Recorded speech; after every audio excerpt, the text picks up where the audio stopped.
नमस्कार, मी Rajratna Jondhale. Top news मराठीमध्ये आपलं स्वागत. लवकरच लोकसभा निवडणुकीची घोषणा होण्याची दाट शक्यता आहे, परंतु निवडणुकीची घोषणा होण्याआधीच भारतीय जनता पक्षाने त्यांच्या 195 उमेदवारांची पहिली यादी जाहीर केलेली आहे, तर काँग्रेस पक्षाने सुद्धा त्यांच्या 39 उमेदवारांची पहिली यादी जाहीर केलेली आहे. सध्या संपूर्ण महाराष्ट्रात चर्चा होते ती पुणे लोकसभा मतदारसंघाची. परंतु पुणे लोकसभा मतदारसंघामध्ये विधानसभेचे 6 मतदारसंघ येतात, ज्यात प्रामुख्याने शिवाजीनगर मतदारसंघ असेल, कोथरूड विधानसभा मतदारसंघ असेल, पर्वती विधानसभा मतदारसंघ असेल, पुणे कॅन्टोन्मेंट विधानसभा मतदारसंघ असेल, त्याचबरोबर आहे वडगाव शेरी विधानसभा मतदारसंघ असेल. परंतु 1962 सालामध्ये ज्यावेळी शिवाजीनगर मतदारसंघाची स्थापना झाली तेव्हापासून या भागातील मतदारांनी कधी काँग्रेस पक्षाला, कधी शिवसेनेला, तर कधी भारतीय जनता पक्षाला कौल दिलेला आहे. 2014च्या विधानसभा निवडणुकीमध्ये भारतीय जनता पक्षाचा विजय काळे, तर 2019च्या निवडणुकीमध्ये सिद्धार्थ शिरोळे जे की भारतीय जनता पक्षाचे उमेदवार होते त्यांना मतदारांनी कौल दिलेला आहे आणि त्या ठिकाणावरून काँग्रेसच्या उमेदवाराचा अगदी अल्पशा मताने पराभवसुद्धा झालेला आहे.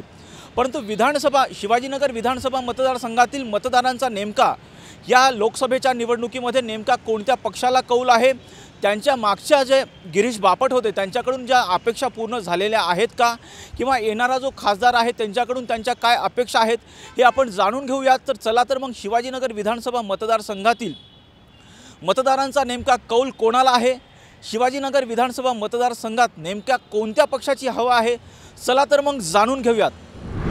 शिवाजीनगरचे नागरिक, स्थानिक नागरिक म्हणून तुमच्या काय समस्या आहेत? आमची तर पहिली गोष्ट आहे, बसची खूप समस्या आहे. सकाळी जेव्हा कॉलेजला येतो तेव्हा आम्हाला बसच मिळत नाही लवकर. बस मिळते ते मिळते, दररोज 15-20 रुपयाची तिकीट, 40-50चा पास काढावा लागतो आणि दररोज त्या गर्दीमध्ये उभं राहून यायला लागतं. त्याच्यात आमचा कंडक्टर आम्हाला बसमधून खाली उतरून देतो का आता खूप गर्दी असते. म्हणजे आम्हाला फक्त प्रशासनाकडून हेच पाहिजे की आम्ही पैसे देतो त्या गोष्टीचा आम्हाला काहीतरी चांगला मोबदला दिला पाहिजे. आता आम्ही काय अपेक्षा ठेवणार, जरी ते निवडून आले तरी त्यांचंच सगळं चांगलं होणार आहे. आमच्या विद्यार्थ्याचं तर काहीच नाही. आता तुम्ही बघू शकता की खासदारांचीच मुलं आजकाल ते राहिलेत.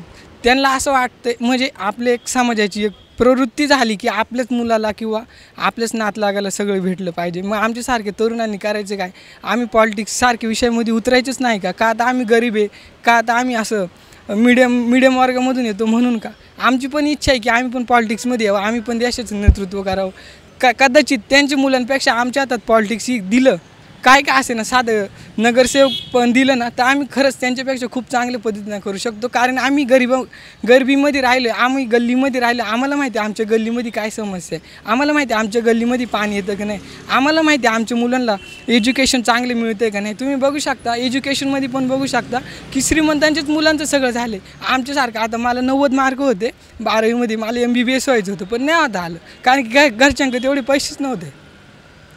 म्हणून आमच्यासाठी तुम्ही बघू शकता गरिबासाठी ना एज्युकेशन आहे, फक्त ते म्हणायला झालं आहे भारत आगे बढ़ रहा है, प्रगत भारत हो रहा है, पण काहीच नाही. साक्षात तुम्ही गरीब असं गल्लीबावात जाऊन बघितलं ना, विद्यार्थ्यापाशी तर काहीच नाही. विद्यार्थी फक्त आमचे तरुण फक्त म्हणते की भारत हा तरुणांचा देश आहे, पण तरुणांना बघितलं पाहिजे. आता आपण म्हणतोय की सगळं भारत बिझनेसच्या दृष्टीनं पुढं चाललं, पण अहो गरीब कुठे त्यात तुम्ही बघता. सगळे जे आता अंबानी म्हणत असं त्यांचेच सगळेच धंदे चाललेत. आता सगळ्यात महत्त्वाचं कॉन्ट्रॅक्ट पद्धती झाली. आता हे साफसफाई कर्मचारी असतील ते कॉन्ट्रॅक्टवर गेले तर मग त्यांच्या लहान पोरांनी करायचं काय. 15,000 त्यांनी नोकरी केली तर मग त्यांच्या पोरांना पुण्यात राहायचं खर्च म्हणलं तर 7-8 हजार रुपये रूमचं भाडं आहे, 7-8 हजार रुपये किराणा गेला तर मग त्यांच्या पोरांना त्यांनी शिकवायचं काय. सगळंच सरकार कॉन्ट्रॅक्ट करत चालेल, मग आमच्यासारखीने करायचं काय, हा सगळ्यात मोठा प्रश्न आहे. खरं तर सरकारने हे कॉन्ट्रॅक्ट पद्धती बंद केली पाहिजे, कारण की सरकारचा कॉन्ट्रॅक्ट पद्धतीचा उद्देश काय आहे की खाजगीकरण करायचं आणि भांडवलशाहीतून जास्तीत जास्त उत्पन्न राज्य सरकारला GST असेल किंवा CGST असेल सेंट्रल गव्हर्नमेंटचं ते जास्तीत जास्त मिळवायचं. पण हे अगदी चुकीचं आहे. आपलं हे लोकशाही आहे, आपल्या देशाची लोकशाही म्हणजे की लोकांसाठीच राज्य, म्हणजे इथं आपली भारतातली लोकं पुढे गेली पाहिजे. पण हे खूप चुकीचं आहे. इथं लोकं पुढं नाही जायचं, शासनच पुढं चाललं आहे, शासनाचे त्यांचेच खिशे भरायला चालले. तुम्ही आता बघू शकता की रोडचं समृद्धीसारखे रोड आले, एवढं कोटी 10,000 कोटी अनुदान आलं, 15,000 कोटी अनुदान आलं, पण खरंच तेवढं अनुदान त्या कार्यासाठी तेवढं वापरलं जातं का नाही. तुम्ही बघू शकता असले झोल होतात ना खतरनाक सगळे पैसा फक्त श्रीमंतापाशी चाललाय, गरिबापाशी पैसा येऊच नाही राहिला. आणि ही सगळ्या आपल्या देशाची गरिबी सगळ्यात मोठी समस्या आहे. कारण की अमेरिकेसारखे देश बघू शकतात ना, त्या देशांमध्ये गरिबी नावाचा प्रकारच नाही, कारण की त्यांना जरी तिथं भांडवलशाही असली तरी तिथलं सरकार त्यांना बिझनेससारख्या क्षेत्रामध्ये ना खूप अशा सवलती देतं की कर्ज देतं, तुम्ही नवीन स्टार्टअप करा त्याच्यासाठी तुम्हाला पैसे देतं. पण भारतात तसं नाही. साधे कर्ज काढायला, मी शेतकरी मॅडम, कर्ज काढायला जरी गेलो ना ते आम्हाला विचारतं तुमचे एवढं आहे का, तुम्ही मग 50,000 देणार का, आता आम्ही शेतकरी तुम्ही भरू नाही शकणार. आणि एखादं मोठा पैसा आला गेलं ना त्याला 100 कोटी कर्ज देतात. मग गरिबांना करायचं काय. मग तुम्हाला वाटतं की शिवाजीनगरमध्ये जो खासदार निवडून येईल मतदारसंघातून तो तुमचे काही अपेक्षा पूर्ण करू शकतो असं तुम्हाला वाटतं का? हे म्हणजे आता माहीत नाही, कारण की जो बोलतो तो कधीच करत नाही आणि ज्याला करायचं असतं ना तो करूनच दाखवतो. जसं आपण वसंतदादा मोरे म्हणून आहे, त्यांनी इथं अप्पर डेपोमध्ये ना जे असे म्हणजे गाळे होते बस स्टॉपच्या मागे ते ना पाडले होते तिथल्या कुणीतरी, माहीत नाही मला. पण त्या वसंतदादा मोरेंनी त्या गरिबांची फक्त एका लेटरवरती त्यांच्यासाठी ते गाळे पुन्हा बांधून दिले होते. म्हणजे त्यांची केली होती, म्हणजे मनसेचे ते कार्यकर्ते. खरंच त्यांच्यासारखं कुणी नेतृत्व आलं तर नक्कीच आपल्या देशात काय होतं. काय वाटतं की शिवाजीनगर मतदारसंघातून कोण निवडून येऊ शकतो, तुम्हाला वाटतं कोणी यावं? म्हणजे मी कोणत्या पक्षाकडून नाही, पण अशा माणसाने येऊ त्याला खरंच गरिबाची किंमत आहे आणि त्याला खरंच गरिबासाठी काहीतरी करण्याची इच्छा, अशाच माणसाने यावं. शिवाजीनगर भागामध्ये मी एक नागरिक आहे. या नागरिकाच्या वतीने मी बोलत आहे. काही कारणास्तव लोक निवडून येतात आणि कामाकडे दुर्लक्ष करतात. नागरिकांचे कामं होत नाहीत. रस्त्याचे खड्डे झालं, पाण्याचा प्रश्न झालं, ड्रेनेजचा प्रश्न झालं, हे अद्यावत झालेलंच नाही आहे 5 वर्षात. आणि पुढे नगरसेवक बी असे निवडून येतात, नंतरनं लोकांकडे पाठ फिरून निघून जातात. ते 5-5 वर्ष लोकांच्या चेहऱ्यावर परत फिरून बघतच नाही आहेत. विकास कामं सगळे अर्धवट राहिलेले आहेत. आणि त्याबद्दल मला बोलायचं होतं की असं न होता चांगले लोक निवडून आल्यानंतरनं चांगलं काम व्हायला पाहिजे, तसं काही झालेलं नाही आहे. मी आशावादी करतो की पुढचे लोकसभा किंवा विधानसभा किंवा नगरसेवक पदला ज्या पक्षाने ज्या माणसाला नेतृत्व देणार आहेत ते चांगल्या पद्धतीचं माणूस निवडून पक्षाने द्यावा की त्याच्यावरती विश्वास ठेवून लोकांनी मतदान करतील. आम्ही आमदार आणि खासदारांसाठी अतोनात मेहनत केली, घराघरात फिरून त्यांना वोटिंगसाठी मदत केली. भाजपची निवडून आल्यानंतर आम्ही फोन केले, जबाब काहीच नाही. पाण्याची सोय नाही, रस्ते खराब, खड्डे पडलेले, ढुंकूनचं बघत नाही. फक्त निवडून याच्यामध्ये हात जोडायचे, अजून तुमचं कल्याण करू, असं करू, तोंड बी दाखवत नाही. आणि तो अनिल शिरोळे आमच्यावर शाळेत होता आणि त्याच्या पोरगाला मी चांगलं ओळखतो. आमचे दोस्त असून त्यांनी काय केलं नाही. साधारण एक गरीब माणूस आहे वडरवाडीत, आमच्या इथं ड्रेनेजला खड्डा पडला होता, त्याला सांगितलं असतं, त्याची कॉर्पोरेशन ओळख होती, त्यांनी लगेच बोलून तासावरच खड्डा बुजवला. आणि यांना 6 महिने सांगून कोणी नाही. ही दुसरी एक बोटे बाई BJPची काही करत नाही. रस्त्याला एवढा त्रास आहे, अडचणी आहेत, काय बघत नाही. फक्त ते निवडून येण्यापुरते गोड बोलतात, आम्हाला मत द्या, निवडून झाल्यानंतर तोंड दाखवत नाही, काळे का गोरे हे माहीत नाही. अशी अवस्था आहे त्यांची. मी तर त्या शिवाय घालतो, आम्ही काय निवडून कशाकडे द्यायची. त्याच्या हिशोबात दुसरे पक्ष चांगले ना.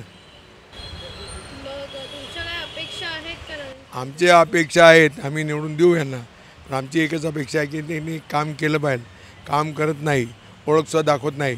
ऑफिसमध्ये गेलो तर जागेवर नसतात, नुसतं ऑफिस थाटून बसले असतात. आता आमच्या अपेक्षा काय असणार? काय कामच करत नाही, काय अपेक्षा? वरचे सगळे लेवलचे करतात, हे काहीच करत नाही. हे आमदार खासदार बघत नाही. गली वळत काय त्रास आहे. साधन या रोडला 5 वर्षात डांबर झालं नाही, खड्डे असेच पडलेले, घाण एवढीच आहे, स्वच्छता होत नाही. तुम्हाला काय वाटतं की कोण निवडून येईल? आमच्या मते आम्ही BJPला निवडून देऊ. त्यांनी आमची कामं करायला पाहिजे. नुसती आश्वासन दिली तर त्यांना निवडून द्यायची आमची इच्छा नाही, स्पष्ट सांगतो. त्यांना निवडून देऊन काय उपयोग होत नाही. फक्त जेव्हा निवडून यायचं तेव्हा गोड बोलतात, हात जोडतात, हात जोडले की संपले. आणि वरिष्ठांकडे जाण्याची आपलं काय जरूरत लागत नाही. यांनीच काम करायला पाहिजे, काहीच काम करत नाही. इतके गोड बोले असतात ना. गुजराती आम्हाला गुजराती ते पब्लिक आमचं, मी घराघराचं सांगितलं याने भाजपने वोट आपो सारा माणूस छे. आता एकेका घरात जाऊन फिरलो, त्यांच्यासाठी जवळ महिनाभर मेहनत केली. सगळी ओळख बिळख आमची आहे, ज्या गल्लीत आम्ही राहतो. काय नाही, यांना तर तोंडे दाखवलं नाही. अशी लोक आहे, काय सांगायचं. माझा व्यवसाय आहे मेडिकल स्टोअरचा, जंगली महाराज रोडवर. पण माझी मुख्य समस्या ही आहे की सगळ्यात मुख्य समस्या माझी पार्किंगची फार मोठी समस्या आहे इथे. आणि बाकी पाण्याची आहे थोडी समस्या, केव्हा पाणी येत नाही, कधी गुरुवारी पाणी येत नाही, कधी कधी येत नाही पाणी. तर त्यामुळे तो प्रॉब्लेम होतो. मुख्य समस्या पार्किंगचीच आहे आम्हाला. मग तुमच्या अपेक्षा काय आहेत नवीन खासदारामध्ये निवडून? की रस्त्याच्या कडेला आहे त्यांनी ते पार्किंगला त्यांनी जागा द्यावी, किंवा कारसाठी वेगळी पार्किंग करावी आणि स्कूटरसाठी की वेगळी. फुटपाथवर पण आहे, फुटपाथ फार मोठे मोठे झालेले आहेत. तर फुटपाथवर त्यांनी जर 2 व्हीलरची पार्किंग केली कोपऱ्याला कुठेतरी, तर तेही चालू शकेल. आणि कारची पार्किंग रस्त्याच्या कडेला सुरू करावी त्यांनी. मग तुम्हाला काय वाटतं की शिवाजीनगर मतदारसंघातून कोण निवडून येईल खासदार? नाही, ते तर मी काय सांगू शकत नाही, कारण काय मला त्यात खरंच इंटरेस्ट नाही त्या राजकारणामध्ये. नमस्कार, मी इथली जंगली महाराज रोडचीच रहिवासी आहे. इथे सगळ्यात महत्त्वाची समस्या सध्या पाण्याची आणि ट्रॅफिक. हे जे वन वे ट्रॅफिक केलेलं आहे त्याच्यामुळे ज्या भरधाव गाड्या एका बाजूने सिग्नलच्या येतात, त्याच्यामुळे इथे दररोज एखादं तरी दुर्घटना घडल्याचा माझा अनुभव आहे. तर त्याच्या संदर्भात थोडं काहीतरी करावं असं वाटतं. आणि दुसरी गोष्ट मला असं सांगायची इच्छा आहे की इथे जे इतकं सुंदर स्मार्ट सिटी केलेली आहे, पुणे स्मार्ट सिटी, त्याचा मेंटेनन्समध्ये थोडासा प्रॉब्लेम आहे.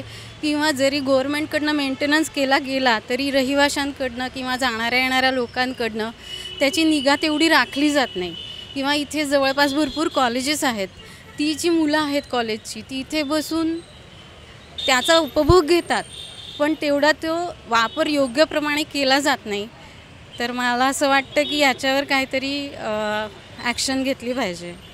तुम्हाला काय वाटतं की शिवाजीनगर मतदारसंघातून कोण निवडून येईल? मतदारसंघातून निवडून कोणी आलं तरी चालेल, सगळे काम चांगलंच करतात, तो काही प्रश्नच नाही आहे. तुमच्या काय अपेक्षा आहेत त्यांच्याकडून? हां, ह्याच 2-3 गोष्टी आहेत की पाण्याची मुख्य इथे फार प्रश्न आहे. त्याच्यानंतर ट्रॅफिक जे मी म्हटलं मगाशी त्याप्रमाणे. आणि माझी फार मनापासून इच्छा आहे की इतकं सुंदर केलेलं आहे हे पुणे सिटी, स्मार्ट सिटी, तर त्याच्यावर नक्की काहीतरी ॲक्शन घ्यावी, एवढंच. हां, मी पुण्याचा रहिवासी आहे. आणि आमच्या पुण्यामध्ये ना कसे रस्ते बारीक झाले आहेत आणि फुटपाथी लई वाढली, त्याच्यामुळं नागरिकांना लई त्रास होतो काय, आणि वाहतुकीलाही लई त्रास होतो. मी रिक्षा चालक आहे, पण कसं आहे की रस्त्यामध्ये खड्डे पण भरपूर आहेत, पण याची सुधारणा होत नाही. पण याच्यासाठी आहे ना काहीतरी सहकार्य करावं, तीच माझी मान्यता आहे. मग तुम्हाला काय वाटतं की कोण निवडून येईल? नाही, शिवाजीनगरमध्ये पहिले कसं आता आमचे तो होते, तिथं आता सध्या तर नाही. पण माझं एक मत आहे, कसं तुम्ही फक्त रस्ते सुधारा आणि रस्ते मोठे करा, त्याला महत्त्व आहे. काय रस्ते चांगले असतील आणि पब्लिकला त्रास होणार नाही, प्लस नागरिकाला चालायलाही त्रास होणार नाही, तसं तुम्ही काहीतरी सहकार्य करा, एवढंच माझं मत आहे. शिवाजीनगरमध्ये स्थानिक नागरिक म्हणून तुमच्या काय काय समस्या आहेत? समस्या भरपूर आहेत, पण काही कोणी येतच नाही. कुठला नगरसेवक येत नाही, कुठला आमदार येत नाही, का खासदार येत नाही, का काय नाही. आता खासदार कोणी आम्हाला तेच माहीत नाही, फक्त नावाने माहिती, आम्हाला कधी प्रत्यक्षात भेटलेच नाही आहेत. तुमच्या मुख्य समस्या काय आहे की जे निवडून येतील की त्यांच्याकडून ते दूर करतील ते समस्या? आता काय कुठल्याही पक्षात आलं तर त्याचं, आमच्या इकडचं पहिले ते बाळासाहेब बोडके होते, ते चांगलं काम करत होते, त्यावेळी यावेळेस आले नाही. अगोदरचे ते खासदार होते, ते यायचे गल्ली बोळात फिरायचे. तर हे खासदार भाजपचे येऊन गेल्यापासून अजिबात फिरकलेच नाही, आम्ही त्यांना ओळखतच नाही, फक्त नावाने ओळखतो आहे. तुमच्या मुख्य अपेक्षा काय आहेत त्यांच्यावर? आता काय त्यांनी आम्हाला सगळं करून द्यावं, एवढंच आमच्या अपेक्षा आहेत. का चांगलं काम करून द्यावं निवडून आले की. आता काय करतात ते निवडून जरी दिलं तरी ते येतच नाहीत ना. आता तर एवढं 10 वर्षात मोदीचं सरकार आल्यापासून आमच्याकडे नगरसेवक बी फिरकला नाही, सिद्धार्थ शिरोळे पण नाही, खासदार पण नाही आणि आमदार पण नाही, कोणीच फिरकलं नाही आमच्याकडं. मग आता तुम्हाला तुमचं नाही, हे परिवर्तन झालं पाहिजे, नवीन आलं पाहिजे. नवीन कोण आता उभे राहतात त्यांच्यावर अवलंबून आहे कोण येतं ते. पण भाजपचं नाही झालं पाहिजे, भाजपला द्यायलाच नाही पाहिजे. दुसरं कुठलं उद्या हां माझं केलंच नाही, नाहीच केलं. आमच्या भागात तर नाहीच केलेलं काय काम. शिवाजीनगरचे स्थानिक तुम्ही नागरिक म्हणून तुमच्या काय समस्या आहेत? आमच्या समस्या आहे ट्रॅफिक, मरणाचे ट्रॅफिक, रस्त्यात खड्डे. काय त्या मोठ्या समस्या इथं सुद्धा स्वतः खड्डे आहेत. इथं खड्डे कुणी बुजवित नाही, फक्त तेवढं आश्वासन देतं पण कुणी पुरव करीत नाहीत. मग तुमच्या अपेक्षा काय आहेत नवीन खासदाराकडून? नवीन खासदारकडून अपेक्षा काय ठेवायच्या? खासदारच आमच्या जेव्हा निवडून येतात, आम्ही त्यांच्या जेव्हा नाही निवडून येत. का तर 65% आम्ही जनता कष्ट करतो आणि त्याच्यावर हे सगळे सरकारी नोकर, हे नगरसेवक, मंत्रिमंडळ हे सगळं आमच्या जेव्हा जगतं. 65% जनताच्या जेव्हा.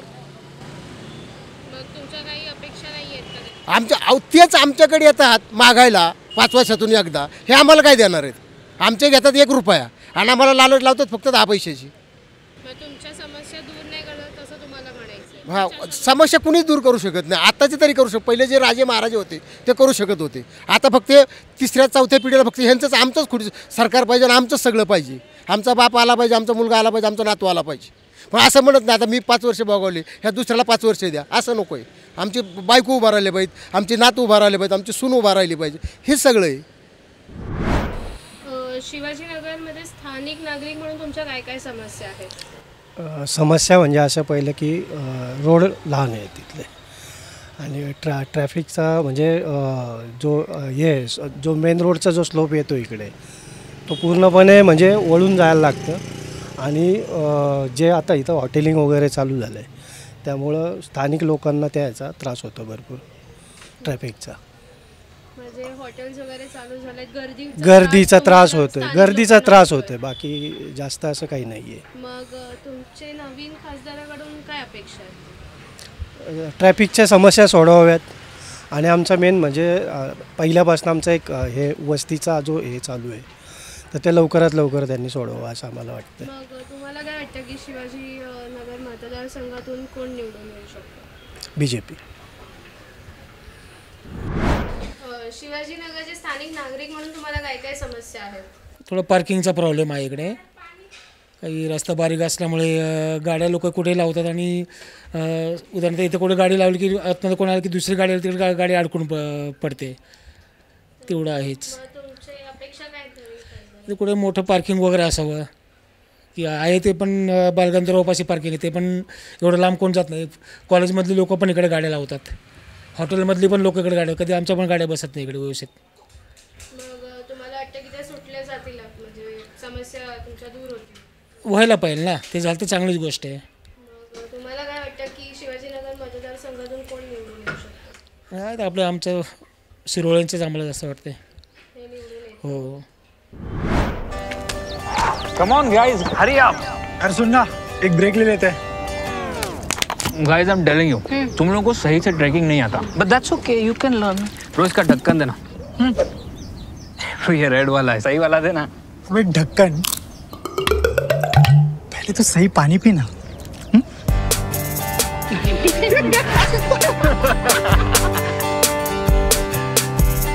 Manikchand Oxyrich, proudly Indian.